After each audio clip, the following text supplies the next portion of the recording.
ഇന്ന് ഈ വിഷയം ചർച്ച ചെയ്യുമ്പോൾ പലരും ഇതിലുപയോഗിച്ചൊരു പദം, ബഹുമാനപ്പെട്ട ഉദ്ഘാടകനടക്കം ബ്രിഡ്ജ് എന്ന പദത്തോടുള്ള അദ്ദേഹത്തിൻ്റെ വിയോജിപ്പ് പ്രകടിപ്പിച്ചു. അതിനെ അത്ര ഗൗരവതരമായ ഒരു ഭൗതിക വസ്തുവായി കണക്കാക്കേണ്ടതുണ്ടോ എന്നെനിക്ക് സംശയമാണ്. അതൊരു മെറ്റഫോറായിട്ട് കണക്കാക്കിയാൽ പോരെ.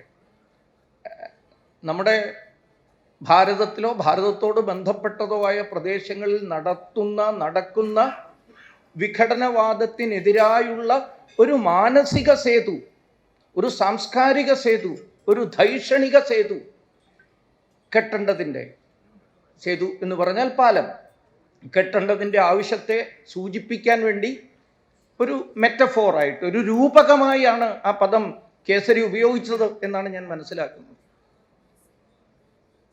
ഈ വിഘടനത്തിൻ്റെ, വിഭജനത്തിൻ്റെ ചിന്ത, ഭാരതീയതയെ അടർത്തി മാറ്റാൻ വേണ്ടിയിട്ടുള്ള ചിന്ത, ദേശീയ ഐക്യത്തെ ഇല്ലാതെയാക്കാനുള്ള ചിന്ത, അതെവിടെയെല്ലാം പ്രബലമായോ അതാണ് നമ്മൾ പറഞ്ഞു തുടങ്ങിയത്.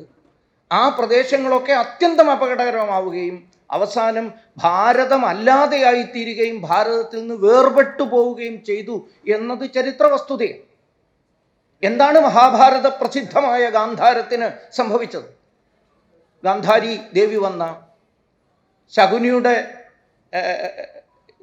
നാട്, ആ പ്രദേശം എങ്ങനെയാണ് ഭാരതത്തിൽ നിന്ന് നഷ്ടപ്പെട്ടു പോയത്? എങ്ങനെയാണ് വേദം പിറവികൊണ്ട സിന്ധുവിൻ്റെ തീരം ഭാരതത്തിൻ്റെതല്ലാതായി പോയത്? എങ്ങനെയാണ് ഢാക്കേശ്വരിയുടെ ബംഗ്ലാദേശ് ഭാരതത്തിൻ്റെതല്ലാതെയായി പോയത്? എപ്പോഴാണോ അവിടെ ഈ വിഘടനവാദം ശക്തിപ്പെട്ടത്, പല കാരണങ്ങൾ ഉണ്ടാവാം, അതിലേക്ക് ആഴത്തിൽ കടക്കുന്ന അനേകം സെഷനുകൾ ഇനിയുണ്ട്. നമ്മളത് കേൾക്കുകയും മനസ്സിലാക്കുകയും ചെയ്യും, ചർച്ചയിൽ പങ്കാളികളാവുകയും ചെയ്യും. ഞാൻ അതുകൊണ്ട് അതിലേക്ക് ഏറെ കടന്നു പോകുന്നില്ല. മാനനീയ പരമേശ്വർജി പറഞ്ഞത്, എപ്പോഴാണോ ആ ഭാരതീയത ഓരോ പ്രദേശത്ത് നിന്ന് ബലാൽ അടർത്തി മാറ്റപ്പെടുകയോ നമ്മുടെ അവഗണന കൊണ്ട് ഇല്ലാതായി പോവുകയോ ചെയ്യുന്നത്, അത് അപകടകരമാവുകയും ആത്യന്തികമായി അവസാനം അത് ഭാരതത്തിൽ നിന്ന് വേർപെട്ടു പോവുകയും ചെയ്യും. അദ്ദേഹത്തിൻ്റെ രണ്ടാമത്തെ ആ വാചകത്തിൻ്റെ രണ്ടാമത്തെ ഭാഗം ഒന്ന് എടുക്കൂ. കേരളം ഇല്ലാതായി പോയാൽ അത് ഭാരതത്തിൻ്റെ അപൂർണതയായി കാണേണ്ടി വരും. കേരളത്തെ ഭാരതത്തിൽ നിന്നോ, അല്ലെങ്കിൽ ഇനി ഇവരൊക്കെ വർണ്ണിക്കുന്ന വിധത്തിലുള്ള ദക്ഷിണ ഭാരതത്തെ, അങ്ങനെ ഒരു ഭാരതമില്ല. ഉത്തര ഭാരതവുമില്ല, ദക്ഷിണ ഭാരതവുമില്ല, ഉത്തരപൂർവ്വ ഭാരതവുമില്ല, പടിഞ്ഞാറൻ ഭാരതവുമില്ല. അങ്ങനെ ചിലരൊക്കെ പറഞ്ഞു വിഭജിക്കുകയാണ്. സത്യത്തിൽ തെക്കൻ ഭാഗത്ത് താമസിക്കുന്ന ഭാരതീയരെ നമ്മൾ വിളിക്കുന്ന പേരെന്ന് മാത്രമേ ഉള്ളൂ തെക്കൻ ഭാരത, ദക്ഷിണ ഭാരതീയർ എന്ന്.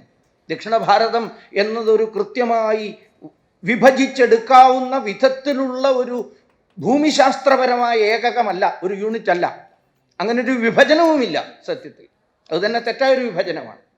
ഏതായാലും ഭാരതത്തിൽ നിന്ന് വേർപെടുത്താനുള്ള ശ്രമം ഇന്ന് വളരെ സജീവമായി, ഒരു കാലത്ത് ബ്രിട്ടീഷുകാരോ അതിനു മുമ്പുള്ള ആക്രമണകാരികളോ ഒക്കെ ചെയ്ത കാര്യം, ബ്രിട്ടീഷുകാർ വളരെ സജീവമായി ചെയ്തുകൊണ്ടിരുന്ന കാര്യം, ഇന്ന് ചില പ്രത്യയശാസ്ത്രക്കാർ നമുക്ക് ഈ കാലഘട്ടത്തിൽ അത്തരം പരിശ്രമങ്ങളെ ഹെഡ് ഓൺ ഫേസ് ചെയ്തേ മതിയാവുകയുള്ളൂ. ഒളിച്ച് കളിച്ചുകൊണ്ടോ വളഞ്ഞു ചുറ്റിയത് കൊണ്ടോ വേറെ ഏതെങ്കിലും തരത്തിലുള്ള വ്യാഖ്യാനങ്ങൾ ചമച്ചതുകൊണ്ടോ ഈ പ്രശ്നങ്ങളെ പരിഹരിക്കാൻ സാധ്യമല്ല. So we have to call a spade a spade. അങ്ങനെയുള്ള പരിശ്രമം നടന്നിരുന്നു മുമ്പേ.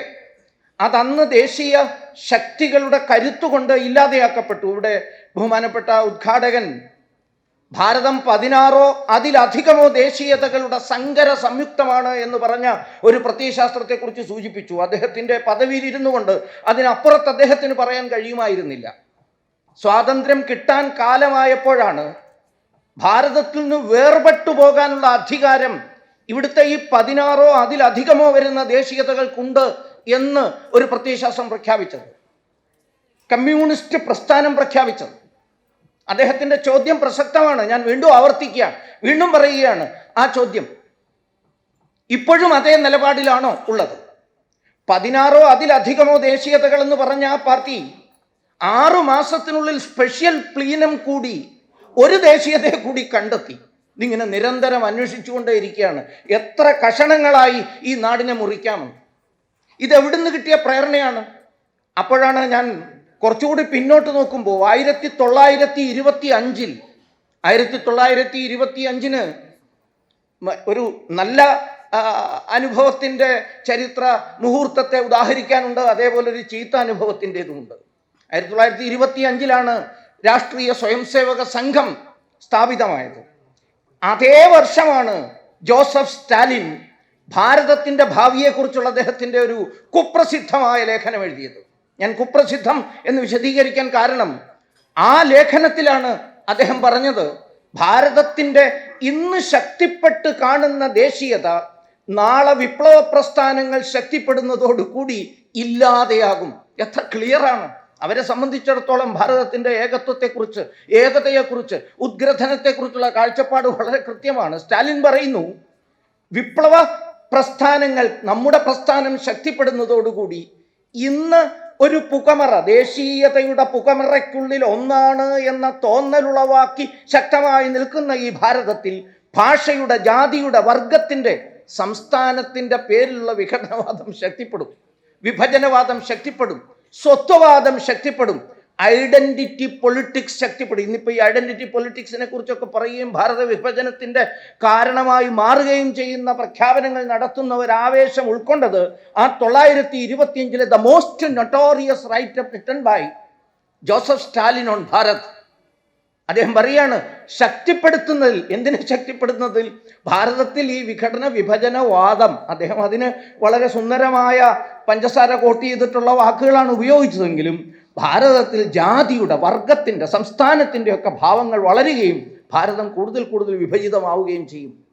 ആ ആശയത്തെ രംഗത്തേക്ക് കൊണ്ടുവരുന്നതിന് വേണ്ടിയിട്ടാണ്, കുറച്ചുകൂടി മുന്നിലേക്ക് കൊണ്ടുവരുന്നതിന് വേണ്ടിയിട്ടാണ് അഖിലേന്ത്യാ തലത്തിൽ ഔദ്യോഗികമായി പ്രമേയം പാസാക്കിയത്. 16 അതിലധികമോ, പിന്നീട് 17 എന്ന് നിജപ്പെടുത്തിയ ആ ദേശീയതകളുടെ വിഘടനത്തെ, വിഭജനത്തെ, സ്വയം നിർണയ അവകാശ പ്രഖ്യാപനത്തെയും സാക്ഷാത്കാരത്തെയും സ്വപ്നം കണ്ട ആ പ്രസ്ഥാനം ചെയ്തത്. അത് വേണ്ടതുപോലെ സാധിച്ചില്ല എന്ന് തോന്നിയപ്പോഴാണ് 1948 അത് വേണ്ടതുപോലെ സാധിച്ചില്ല എന്ന് പറഞ്ഞപ്പോൾ ആഗ്രഹിച്ചതുപോലെ 17 ആയില്ല, അല്ലെങ്കിൽ അതിലധികം ആയില്ല, അതിന് പകരം 2 ആയുള്ളൂ എന്നത് ഒരു അതൃപ്തി മനസ്സിൽ ഉണ്ടാക്കിയിരിക്കണം. അതുകൊണ്ടായിരിക്കണം നേരത്തെ പറഞ്ഞ പ്രമുഖരായ പല വൈചാരിക നേതാക്കന്മാരും, intellectual leaders of that particular political party, political ideology, അവർ കേരളം മലയാളികളുടെ മാതൃഭൂമിയാണെന്നും വിശാല ആന്ധ്ര ഉടലെടുക്കണമെന്നും വർണ്ണമാർന്ന ബംഗാളം വിഭജിതമാകണമെന്നുള്ള ആശയത്തെ ജനങ്ങളുടെ മുന്നിലേക്ക് കൊണ്ടുവരാനുള്ള താത്വിക ഗ്രന്ഥങ്ങൾ എഴുതിയത്.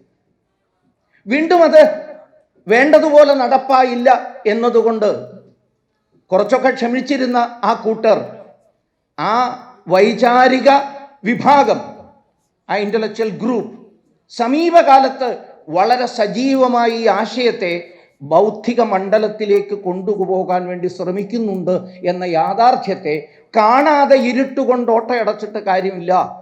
ആ ചിന്തയിൽ നിന്നാണ് ബ്രിഡ്ജ് എന്നൊരു മെറ്റഫോർ, ഒരു രൂപകത്തെ ജനങ്ങളുടെ മുന്നിലേക്ക്, കട്ടിംഗ് എന്ന നെഗറ്റീവ് ചിന്തയ്ക്ക് ബദലായി ബ്രിഡ്ജിങ് എന്ന ഒരു പോസിറ്റീവ് മെറ്റഫോർ ജനങ്ങളുടെ മുമ്പാകെ കൊണ്ടുവരാൻ കേസരി ശ്രമിക്കുന്നത്. സമീപകാലത്ത് എന്തെല്ലാം പരിശ്രമങ്ങളാണ് നടന്നത് എന്നതിനെക്കുറിച്ച് ഞാൻ കൂടുതൽ ഉദാഹരണങ്ങളൊന്നും പറയേണ്ട ആവശ്യമില്ല, നമ്മൾക്ക് എല്ലാവർക്കും അറിയാം. ഇവരോരോരുത്തരും വാദിക്കുന്ന ഈ ആശയഗതിക്കാരുടെ വാദഗതി നമ്മൾ പരിശോധിച്ചാൽ കാണാം. സമീപകാലത്തായിട്ടാണ് ഭാരതത്തിൻ്റെ സ്വാതന്ത്ര്യത്തിൻ്റെ 75ാം വർഷാഘോഷങ്ങൾ ആരംഭിക്കുമ്പോൾ ആദരണീയനായ നമ്മുടെ പ്രധാനമന്ത്രി അതിൻ്റെ ഒരു ഇന്റലക്ച്വൽ ബാക്ക്ഗ്രൗണ്ട് സൃഷ്ടിക്കാൻ വേണ്ടി അദ്ദേഹത്തിൻ്റെ എല്ലാ പരിപാടികളിലും ഭാരതത്തിൻ്റെ ഏകത്വത്തെക്കുറിച്ച് സംസാരിച്ചിരുന്നു. The great unity of Bharat, അതിനെക്കുറിച്ച് അദ്ദേഹം സംസാരിക്കുമായിരുന്നു. അതായത് ഒരു 2-3 വർഷമായിട്ട് നമ്മളത് പരിശോധിച്ചാൽ അറിയാം. അപ്പം അദ്ദേഹത്തിൻ്റെ പ്രസംഗങ്ങളെയൊക്കെ പൊളിറ്റിക്കലായിട്ട് മാത്രം നിരീക്ഷിക്കുന്ന ആൾക്കാർക്ക് ഈ വസ്തുതയെ കണ്ടെത്താൻ കഴിയില്ല.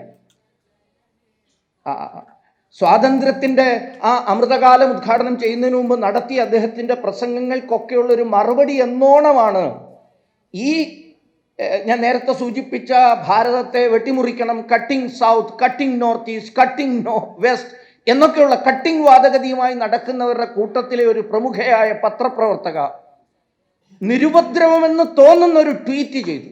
ആ ട്വീറ്റ് വളരെയേറെ ചർച്ച ചെയ്യപ്പെട്ടതാണ്. അന്ന് എക്സ് ആയിട്ടില്ല, ട്വിറ്ററാണ്. അതിൽ ആ ട്വീറ്റിൽ അവർ പറഞ്ഞത്, അരയോ ബാബ, ബാബ എന്ന് വിളിക്കുന്നത് അന്ന് കൊറോണയുടെ കാലമൊക്കെ ആയതുകൊണ്ട് നല്ല താടിയൊക്കെ ഉണ്ടായിരുന്നു പ്രധാനമന്ത്രിക്ക്. അരയോ ബാബ, വേർ വാസ് യുവർ ഇന്ത്യ? നിന്റെ ഈ ഭാരതം എവിടെയായിരുന്നു ബ്രിട്ടീഷുകാർ വരുന്നതിന് മുമ്പ്? Before Britain came here, where was your India? ഇതായിരുന്നു ചോദ്യം.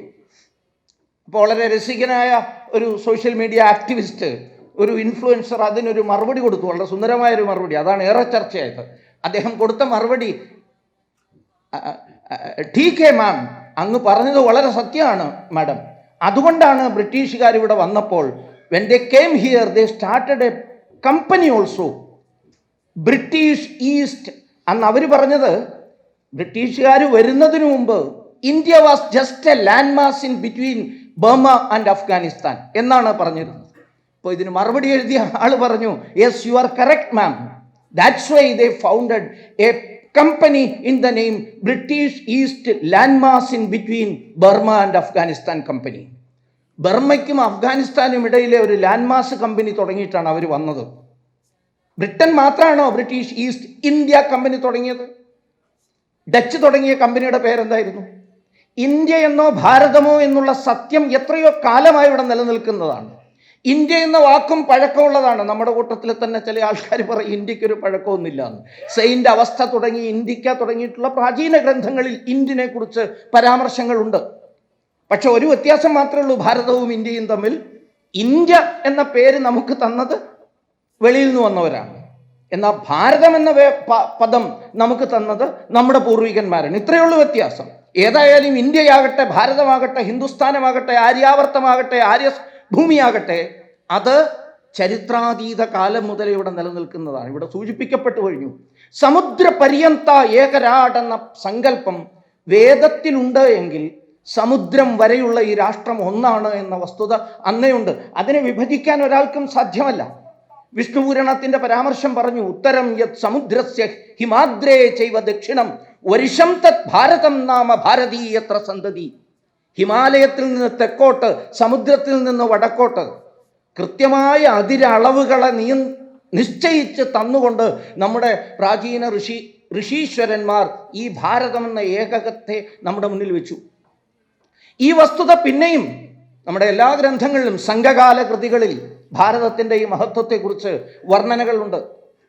ഇമയ മല വരെ, സമുദ്രം മുതൽ ഇമയ എന്ന വാക്കിൻ്റെ അർത്ഥം നമുക്ക് ഹിമം തന്നെയാണ്. ഹിമാലയം വരെയുള്ള ഈ ഭാരതത്തിൻ്റെ ഏകത്വത്തെക്കുറിച്ച് പ്രാചീന തമിഴ് കൃതികളിൽ, ഇനി പ്രാചീന മലയാളം കൃതികളിൽ ഈ ഭാരതത്തിൻ്റെ ഏകത്വത്തെക്കുറിച്ച് കാണാം.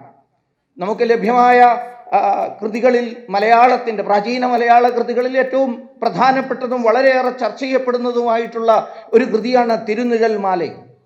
ഗോവിന്ദ കവി എഴുതിയ 13-14 നൂറ്റാണ്ടിൽ ജീവിച്ചിരുന്ന ഗോവിന്ദ കവി എഴുതിയ ആ തിരുനിഴൽ മാല, സത്യത്തിൽ അത് തിരുവാറന്മുള അപ്പൻ്റെ ഒരു ചടങ്ങിനെ കുറിച്ചുള്ള വർണ്ണനയാണെങ്കിലും ആ പുസ്തകത്തിൽ പോലും ഭാരതമെന്ന സങ്കല്പം, വിശാല ഭാരതം എന്ന സങ്കല്പം, അതിനെയും ഉൾക്കൊള്ളുന്ന ജംബുദ്വീപ് എന്ന സങ്കല്പം, ആ ജംബുദ്വീപ് ഉൾപ്പെടുന്ന 7 ദ്വീപുകളെ കുറിച്ചുള്ള സങ്കല്പം, ആ 7 ദ്വീപുകളെയും വലയം ചെയ്തിരിക്കുന്ന 7 സമുദ്രങ്ങളെ കുറിച്ചുള്ള വർണ്ണന, ഇതിൻ്റെ എല്ലാം മധ്യത്തിൽ വിളക്കിൻ്റെ നാമ്പ് പോലെ ഉയർന്നു നിൽക്കുന്ന മേരുപർവ്വതത്തെ കുറിച്ചുള്ള സങ്കല്പം, മേരുപർവ്വതത്തിന് തെക്കുഭാഗത്തുള്ള ഹിമാലയത്തെ കുറിച്ചുള്ള സങ്കല്പം. എനിക്കറിയില്ല, എൻ്റെ നാട്ടുകാരൻ കൂടിയാണ് ഗോവിന്ദ കവി. ആറന്മുളയും പന്തളവും ഒക്കെ അടുത്തടുത്താണ്. പക്ഷേ ചരിത്രത്തിൽ എവിടെയും ഗോവിന്ദ കവി എന്ന സോക്കോൾഡ് അധകൃത കവി, സോക്കോൾഡ് എന്ന് ഞാൻ പറയുകയാണ് കാരണം അദ്ദേഹം പിറന്നത് അത്തരം ഒരു പിന്നാക്ക ജാതിയിൽപ്പെട്ടാണ്. അദ്ദേഹം ആറന്മുള പന്തളം പ്രദേശം വിട്ട് എവിടെയെങ്കിലും പുറത്തു പോയിട്ടുള്ളതായിട്ട് അറിയില്ല. പക്ഷെ സുന്ദരമായി ഈ ഭൂമണ്ഡലത്തെക്കുറിച്ച്, പ്രപഞ്ചത്തെക്കുറിച്ച് ഒരു 2 വരി ഞാൻ തിരുനെല്ലി മാലയിൽ നിന്ന്, ആ പ്രാചീന മലയാള കൃതിയിൽ നിന്ന് ഞാൻ ഉദ്ധരിക്കാം. എഴുതിര കടൽ വളക്കും എഴുതീപുള്ള വെറ്റിൽ ചെഴുമണി ചൂടർ വിളങ്കം ചെമ്പൂത്തി വിവിടമല്ലോ. ഇത്ര സുന്ദരമായ പറയുന്നത് വാക്കുകളെന്താ? എഴുതിര കടൽ വളക്കും, വലയമായി, അതായത് നമ്മുടെ പ്രാചീന സംസ്കൃത കൃതികളിലൊക്കെയും സപ്തസാഗരങ്ങളെക്കുറിച്ചുള്ള വർണ്ണന അതാണ്. ഉപ്പ് വെള്ളം കൊണ്ടുള്ള സമുദ്രം, പിന്നെ പാല് കൊണ്ടുള്ളത്, വെണ്ണ കൊണ്ടുള്ളത് എന്നൊക്കെയുള്ള സങ്കല്പങ്ങളാണ്. ആ 7 സമുദ്രങ്ങളെക്കുറിച്ച് ഗോവിന്ദകവി വർണ്ണിക്കുകയാണ്. 7 തിരക്കടൽ വളക്കും 7 ദ്വീപുള്ള വെക്കും വെറ്റിൽ. 7 ദ്വീപ്, സപ്തദ്വീപ് എന്ന നമ്മുടെ പ്രാചീന സംസ്കൃതികളുടെ വർണ്ണന ശുദ്ധ മലയാളത്തിൽ വർണ്ണിച്ചു വയ്ക്കുന്നു. പിന്നെയോ ചെമ്പുദ്വീപ് ഇവിടമല്ലോ. ചെമ്പുദ്വീപ് എന്ന് പറയുന്നത് ജംബുദ്വീപ്. നമ്മുടെ സംസ്കൃതത്തിൽ സങ്കല്പ മന്ത്രങ്ങളൊക്കെ ഏത് പൂജ ചെയ്യുന്നതിന് മുമ്പൊക്കെ നമ്മൾ ഏത് അമ്പലത്തിൽ പോയാലും ജംബുദ്വീപേ ഭാരതഖണ്ഡേ ഭാരതവർഷേ പൂർണ്ണ നദി ദക്ഷിണ തീരെ എന്നൊക്കെ പറഞ്ഞിട്ട് നമ്മൾ സങ്കല്പ മന്ത്രങ്ങൾ ചൊല്ലും. ആ സങ്കല്പ മന്ത്രത്തിൽ ഭാരതഖണ്ഡത്തിനും ഭാരതവർഷത്തിനും അപ്പുറത്ത് നിൽക്കുന്ന ജംബുദ്വീപ് എന്ന സങ്കല്പമുണ്ട്. ഇത് എഴുതിയത് ഇങ്ങ് തെക്കുള്ള കേരളത്തിലെ ഒരു സാധാരണ കുടുംബത്തിൽ പിറന്നൊരു കവി. അപ്പൊ ഭാരതം എന്ന സങ്കല്പം എത്ര പുരാതനമാണ്, ബ്രിട്ടീഷുകാർ വന്നതിന് ശേഷം ഉള്ളതാണെന്ന് പറയാൻ കഴിയുമോ? ഇനി സ്വാതന്ത്ര്യ സമരം കൊടുമ്പിരി കൊണ്ടുകൊണ്ടിരിക്കുന്ന സമയത്ത് ആ സ്വാതന്ത്ര്യ സമര ചരിത്രം എഴുതിയ കൂട്ടത്തിൽ പ്രബലമായ ഇടപെടലുകൾ നടത്തി ദക്ഷിണ ഭാരതത്തിന്റെ പങ്കാളിത്തത്തെക്കുറിച്ച് എഴുതി ചേർക്കുന്നതിൽ വലിയ സ്വാധീനം ചെലുത്തേണ്ടിയിരുന്ന ബുദ്ധിജീവികളാണ് തെക്കൻ ഭാഗം വേറെയാണെന്ന് പറഞ്ഞുകൊണ്ടിരുന്നത്. അതും കൂടി നമ്മൾ മനസ്സിലാക്കണം. ഭാരതത്തിന്റെ ആ സ്വാതന്ത്ര്യ സമര ചരിത്രത്തിൽ ദക്ഷിണ ഭാഗത്തിന്റെ വേണ്ടത്ര വർണ്ണനകൾ ഇല്ലായിരുന്നു. പക്ഷെ ഇപ്പോ വരികയാണ്. ഇപ്പോ വേലുനാച്ചിയാരും മരുതു പാണ്ഡ്യനും അഭയ റാണിയും റാണി അബ്ബക്കയും ഒക്കെ ഇന്ന് സ്വാതന്ത്ര്യ സമരത്തിന്റെ ചരിത്രത്തിൽ പുതുതായി ഇടം പിടിക്കുന്നു. ചരിത്രത്തെ കാവ്യവൽക്കരിക്കുന്നു എന്ന് പറയുന്നത് സത്യത്തിൽ ദക്ഷിണ ഭാഗത്തിനുമൊക്കെ വേണ്ടത്ര പങ്കാളിത്തം കിട്ടുന്നതിനെയാണ് ചിലരൊക്കെ എതിർത്തുകൊണ്ടിരിക്കുന്നത്, ചരിത്രത്തെ വളച്ചൊടിക്കുന്നു. ഇരിക്കട്ടെ, ദക്ഷിണ ഭാഗത്തെ ഏറ്റവും ശക്തമായ സമരം നടന്നൊരു പ്രദേശമാണ് നമ്മുടെ തൊട്ടപ്പുറത്തുള്ള ശിവഗംഗ ജില്ല. ആ ശിവഗംഗയിലെ പ്രസിദ്ധയായ പോരാളി റാണി വനിതകളുടെയും പുരുഷന്മാരുടെയും സേനയുണ്ടാക്കി ബ്രിട്ടീഷുകാരോടും സൈമൾട്ടന്യസ്ലി ആർക്കോട്ട് നവാബിനെതിരായും പോരാട്ടം നടത്തിയ ധീരയായ വേലുനാച്ചിയാർ. ആ വേലുനാച്ചിയാർക്ക് ശേഷം പട വീണ്ടും മുന്നോട്ട് നയിച്ചത് മരുതു പാണ്ഡ്യനും ചിന്ന പാണ്ഡ്യനുമാണ്. മരുതു സഹോദരന്മാർ എന്ന പേരിൽ പ്രസിദ്ധരാണ്. ഈ മരുതു സഹോദരന്മാരുമായിട്ടാണ് പഴശ്ശിത്തമ്പുരാൻ എഗ്രിമെന്റ് ഉണ്ടാക്കാൻ ശ്രമിച്ചത് ബ്രിട്ടീഷുകാരായിട്ടുള്ള പോരാട്ടത്തിൽ. പക്ഷേ പല കാരണങ്ങളാൽ, അവിടുത്തെ ചില പ്രശ്നങ്ങളാൽ പാണ്ഡ്യപ്പടയ്ക്ക് എത്തിച്ചേരാൻ കഴിയാത്തത് കൊണ്ട് മാത്രമാണ് ബ്രിട്ടീഷുകാർ കേരളത്തെ വീണ്ടും അടിച്ചമർത്താൻ കഴിഞ്ഞത് എന്ന ചരിത്രത്തിന്റെ മറ്റൊരു വശം ഇരിക്കട്ടെ. ഈ പാണ്ഡ്യ സഹോദരന്മാർ പെരിയമരുതും ചിന്നമരുതും യുദ്ധം തുടങ്ങുന്ന അവരുടെ അന്തിമ പോരാട്ടം തുടങ്ങുന്നതിന് മുമ്പ്, നമ്മുടെ വേലുത്തമ്പി തളവ പോരാട്ടം തുടങ്ങുന്നതിന് മുമ്പ് കുണ്ടറ വിളംബരം പറഞ്ഞതുപോലെ അവരൊരു വിളംബരം പ്രഖ്യാപിച്ചു. ആ വിളംബരത്തിന്റെ പേര് വളരെ ശ്രദ്ധേയമാണ്, ജംബുദ്വീപ പ്രകടനം എന്നായിരുന്നു. എങ്ങനെയാണ് ഈ ഡൗൺ സൗത്തിലുള്ള സോകോൾഡ് ഇവരെല്ലാം പറയുന്ന ദ്രാവിഡ വിഭാഗത്തിൽപ്പെട്ട ആൾക്ക് എങ്ങനെ ജംബുദ്വീപ് എന്ന സങ്കല്പം ഉണ്ടായി? സ്വാതന്ത്ര്യം നേടേണ്ടത് ഇന്നത്തെ ഒരു പൊളിറ്റിക്കൽ ഇന്ത്യയല്ല, അതിനപ്പുറത്തുള്ള ബൃഹത്തർ ഭാരതമല്ല, അതിനപ്പുറത്തുള്ള അഖണ്ഡ ഭാരതവുമല്ല, അതിനെയെല്ലാം ഉൾക്കൊള്ളുന്ന, വേണമെങ്കിൽ ഇന്നത്തെ ഭാഷയിൽ പറഞ്ഞാൽ യൂറോ ഏഷ്യ, അതാണ് ജംബുദ്വീപ്, യൂറോ ഏഷ്യ, അതിനെ മുഴുവൻ ഉൾക്കൊള്ളുന്നു. ഇനി അതിനെ കൂടുതൽ വ്യാഖ്യാനിച്ചാൽ ഭൂമി തന്നെയാണ് എന്നുള്ള വ്യാഖ്യാനങ്ങളും പല പണ്ഡിതന്മാരും ജംബുദ്വീപിന് നൽകുന്നുണ്ട്, അത് മറ്റൊരു വസ്തുത. പക്ഷെ പറഞ്ഞു വന്നത്, ഭാരതം എന്ന ഒരു ഏകസത്ത അത് സമീപകാലത്തുണ്ടായതല്ല. ആ ഒരു സാംസ്കാരിക ഏകത്വം എത്രയോ കാലങ്ങളായി ഇവിടെ ശക്തമായിരുന്നു. നമ്മൾ അഭിമാനത്തോടുകൂടി ആദരവോടുകൂടി വല്ലഭായ് പട്ടേലിനെയും ഇവിടെ നേരത്തെ സൂചിപ്പിച്ചതുപോലെ വി പി മേനോൻ സാറിനെയും ഒക്കെ അനുസ്മരിക്കുന്നു. ഭാരതത്തിൻ്റെ ഏകത്വത്തെ സാധ്യമാക്കിയതിൽ, വിഭജനാനന്തരമുള്ള ഭാരതത്തിൻ്റെ ഏകത്വത്തെ ഒരു തുള്ളി ചോര പോലും പൊടിയാതെ ഏകീകരിച്ചതിൻ്റെ എല്ലാ ക്രെഡിറ്റും സത്യത്തിൽ അവരാണ് അർഹിക്കുന്നത്. അവർ ചെയ്ത ആ പ്രവർത്തനം നമുക്കൊരിക്കലും വാക്കുകൾ കൊണ്ട് വർണ്ണിക്കാൻ കഴിയുന്നതല്ല. പക്ഷേ എന്തുകൊണ്ടാണ് പറയുന്നത്, അതിൻ്റെ അടിയിലേക്ക് ഒന്നുകൂടി ആഴ്ന്നിറങ്ങി ചിന്തിച്ചാൽ എന്തുകൊണ്ടാണ്, എങ്ങനെയാണ് സർദാർ വല്ലഭായ് പട്ടേലിനും വി പി മേനോനും അത് കഴിഞ്ഞത്? അതിന് കഴിയാനുള്ള കാരണം അന്തർലീനമായ അന്തർധാര, ഭാരതത്തിൻ്റെ ഏകത്വം, സാംസ്കാരിക ഏകത്വം, the indubitable cultural unity of Bharat spreading from one end to end. എൻ്റെ പ്രയോഗമല്ല, സാക്ഷാൽ ബാബാ സാഹബ് അംബേദ്കറുടെ പ്രയോഗമാണ്. 1916 കൊളംബിയ യൂണിവേഴ്സിറ്റിയിൽ തൻ്റെ മുൻ സർവകലാശാലയിൽ ഒരു പേപ്പർ അവതരിപ്പിക്കാൻ വേണ്ടി പോയി ബാബാ സാഹേബ് അംബേദ്കർ. ഒരു ആന്ത്രോപോളജിക്കൽ സെമിനാർ ആയിരുന്നു. അതിൽ ഓൺ കാസ്റ്റ് എന്ന് പറഞ്ഞുകൊണ്ടുള്ള പേപ്പർ അവതരിപ്പിച്ചു. ഇന്നും നമുക്കത് വായിക്കാൻ കിട്ടും, പബ്ലിക് ഡൊമൈനിലുണ്ട്. അതിൽ അദ്ദേഹം പറയുന്നുണ്ട് ഈ ഭാരതത്തിൻ്റെ സാംസ്കാരിക ഏകതയെക്കുറിച്ച്. ലോകത്തുള്ള ഒരു രാഷ്ട്രത്തിനും അവകാശപ്പെടാൻ കഴിയാത്ത തരത്തിലുള്ള ഒരു ജോഗ്രഫിക്കൽ യൂണിറ്റി ഭാരതം എന്ന, അദ്ദേഹം ഉപയോഗിച്ച വാക്ക് പെനിൻസുല എന്നാണ്. ഭാരതം എന്ന ഈ പ്രദേശത്തിനുണ്ട് ഒരു ജോഗ്രഫിക്കൽ ഏകത. പക്ഷേ ആ ജോഗ്രഫിക്കൽ ഏകതയുടെ കാരണം, the very base of the geographical unity is cultural unity. പിന്നീട് അദ്ദേഹം ആവർത്തിക്കുകയാണ് ആ പ്രഭാഷണത്തിൽ, the indubitable cultural unity which spreads from one end എന്ന് പറഞ്ഞാൽ സൗത്ത് ദക്ഷിണ ഭാഗത്ത് നിന്ന് ഉത്തരഭാഗം വരെയുള്ള ആ ഭാരതത്തിൻ്റെ ഏകത്വത്തെക്കുറിച്ചാണ് പറഞ്ഞത്. അതിനെയാണ് മരുതു സഹോദരന്മാർ പറഞ്ഞത്, അതിനെയാണ് സംഘസാഹിത്യത്തിൽ അവർ പറഞ്ഞത്, അതിനെയാണ് അതിനു മുമ്പുള്ള നമ്മുടെ കൃതികളിലെല്ലാം, വേദം വരെ പരന്നു കിടക്കുന്ന ആ മഹത്തായ കൃതികളിലൊക്കെയും വർണ്ണിക്കപ്പെട്ടത്. അതിനെയെല്ലാം എടുത്തുകൊണ്ടാണ് Ram Manohar Lohia, the great socialist leader, അദ്ദേഹം ഒരു തരത്തിലും ഒരു സോ കോൾഡ് സ്പിരിച്വലിസ്റ്റോ റിലീജിയസ് ഫോളോവറോ ആയിരുന്നില്ല. പക്ഷേ അദ്ദേഹം പറഞ്ഞു, ഭാരതത്തെ ഏകീകരിച്ചവർ ശ്രീരാമചന്ദ്ര മഹാപ്രഭു വടക്കിനെ തെക്കിനോട് യോജിപ്പിച്ചു, ശ്രീകൃഷ്ണ പരമാത്മാവ് പടിഞ്ഞാറിനെ കിഴക്കിനോട് യോജിപ്പിച്ചു, സാക്ഷാൽ പരമശിവൻ ഭാരതത്തിൻ്റെ ഓരോ തരി മണ്ണിലും സ്പന്ദിക്കുകയാണ്. ഇതാണ് ഭാരതത്തിൻ്റെ ഏകത്വം. ആര് നിഷേധിച്ചാലും ഈ സ്പിരിച്വൽ ഏകത്വം, ഈ ആധ്യാത്മിക ഏകതയെ നിഷേധിക്കാൻ ആവാത്തതായ ഒന്നാണ് എന്ന് നമുക്ക് മനസ്സിലാക്കാൻ സാധിക്കും. ഞാൻ ദീർഘിപ്പിക്കുന്നില്ല. ഈ ഏകത്വത്തെ, ഇതിന് കാരണമായിട്ടുള്ള സ്പിരിച്വാലിറ്റി, അതാണ് ഭാരതത്തിൻ്റെ നിലനിൽപ്പിന് കാരണം. ഷാൽ ഇന്ത്യ ഡൈ, ഭാരതത്തിന് മരിക്കാൻ കഴിയുമോ എന്നൊരു ചോദ്യം ചോദിച്ചു സ്വാമി വിവേകാനന്ദൻ. നോ, നെവർ എന്ന് അദ്ദേഹം തന്നെ ഉത്തരം പറഞ്ഞു. എന്തുകൊണ്ട്? ഭാരതത്തിലെ ജനങ്ങൾ സ്പിരിച്വാലിറ്റിയെ ഉപേക്ഷിക്കില്ല. ഇനി അവരത് ഉപേക്ഷിച്ചാൽ ലോകം മുഴുവൻ തന്നെ തകരും. ഭാരതം ഇല്ലാതാവുക മാത്രമല്ല, ലോകം മുഴുവൻ തന്നെ തകരും. പിന്നീട് കാമമാകും ഇവിടുത്തെ ദേവത, അർത്ഥമാകും ആചാര്യന്മാർ. അവരായിരിക്കും ഇവിടെ മുഴുവൻ അഴിഞ്ഞാടാൻ വേണ്ടി പോകുന്നത്, ലോകം മുഴുവൻ. കാരണം ഭാരതത്തിൻ്റെ സ്പിരിച്വാലിറ്റി, ആധ്യാത്മികത, the cultural unity, Baba Saheb Ambedkar പറഞ്ഞ ദാറ്റ് ഇൻഡ്യൂബിറ്റബിൾ കൾച്ചറൽ യൂണിറ്റി, സംശയാതീതമായ, ഒരാൾക്കും നിഷേധിക്കാനാവാത്ത ആ കൾച്ചറൽ യൂണിറ്റി, ഇതിനെക്കുറിച്ച് ചർച്ചകൾ നടക്കണം.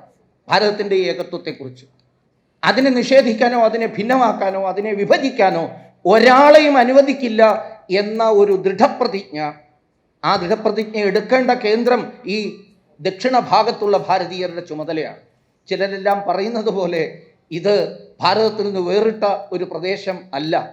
എല്ലാ കാലത്തും സാംസ്കാരിക ആധ്യാത്മിക സംഭാവനകൾ മാത്രമല്ല, സത്യമാണ്, ഈ പ്രദേശത്ത് നിന്ന് അമൂല്യങ്ങളായിട്ടുള്ള ആർത്ഥിക സംഭാവനകളും നമ്മൾ നടത്തിയിട്ടുണ്ട്. സിന്ധു നദീതട നാഗരികത മുതലുള്ള ചരിത്രം പരിശോധിച്ചാൽ, അന്നത്തെ ട്രേഡ് റിലേഷൻസിനെ കുറിച്ചുള്ള ചരിത്രം പരിശോധിച്ചാലും കേരളത്തിന് വലിയ പങ്കുണ്ട്. സമുദ്രം വഴി മാത്രമല്ല, കര വഴിയെ, സിന്ധു നദീതട നാഗരികത വഴിയെ നമ്മുടെ ഇവിടെ നിന്നുള്ള ട്രേഡ് റിലേഷൻസിൻ്റെ ചരിത്രം, ആ ട്രേഡിൻ്റെ പാത്തിനെ കുറിച്ചുള്ള ചരിത്രം, അത് വർണ്ണിക്കാൻ വേണ്ടി ദക്ഷിണാപഥ്, ഉത്തരാപഥ് എന്ന് രണ്ട് സാങ്കേതിക പദാവലികൾ ആ കാലത്തെ സാമ്പത്തിക ചരിത്രകാരന്മാർ ഉണ്ടാക്കിയതും ഒക്കെ പുറത്തു വരട്ടെ, ചർച്ച ചെയ്യപ്പെടട്ടെ, ലോകത്തിൻ്റെ മുമ്പാകെ ഈ വിഷയങ്ങൾ വരട്ടെ.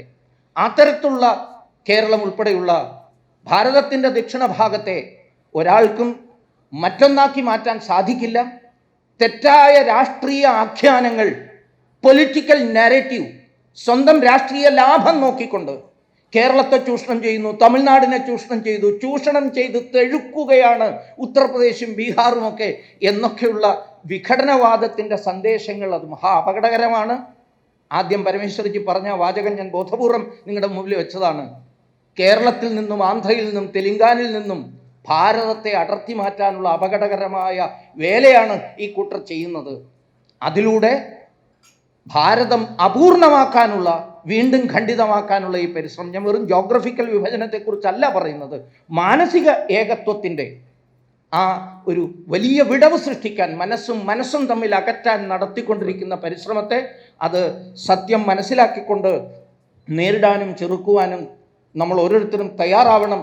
ആ തയ്യാറാവുന്നെങ്കിൽ മാത്രമേ മാർട്ടിൻ ലൂതർ കിങ് സെക്കൻഡ് ഒരു ഘട്ടത്തിൽ പറയുകയുണ്ടായി, ഈ കുഴപ്പങ്ങളെല്ലാം ഇത്രയേറെ ആർത്തലച്ച് ഉണ്ടാകുന്നതിൻ്റെ കാരണം വിരുദ്ധന്മാരുടെ, തെറ്റായ വഴിയെ പോകുന്നവരുടെ എണ്ണക്കൂടുതൽ കൊണ്ടല്ല, എണ്ണക്കൂടുതൽ നല്ലവരുടെ എണ്ണമാണ്.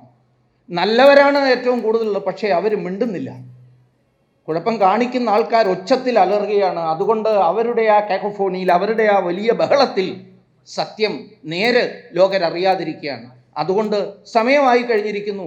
നല്ല മനസ്സുകൾ, സുമനസ്സുകൾ, എണ്ണത്തിൽ കൂടുതൽ തന്നെയുള്ള സുമനസ്സുകൾ മുന്നോട്ട് വരികയും അവരുറക്കെ പറയണം, മാനസികമായി ഞങ്ങളെ അകറ്റാൻ സാധ്യമല്ല, ആ സേതു ഹിമാചലം, ഭാരതം ഒന്നാണ് എന്ന വസ്തുതയെ ഉറക്കെ പറയാൻ തയ്യാറാവണം. അതിനുവേണ്ടിയിട്ടുള്ള ചർച്ചകൾ നടക്കട്ടെ എന്ന് ആത്മാർത്ഥമായി പ്രാർത്ഥിച്ചുകൊണ്ട് ഞാൻ എൻ്റെ വാക്കുകൾ ഉപസംഹരിക്കുന്നു. വന്ദേ മാതരം. Powered by Jyothis, realising your dream home. Our ongoing luxury apartments projects are Crown near Karivattam, The Square near UST Global, White Manor near Aattugal Ambalathara, and Evergreens Luxury Villas near Tirumala. Call 90482 55599. Jyothis Building Promoters Private Limited, Thiruvananthapuram.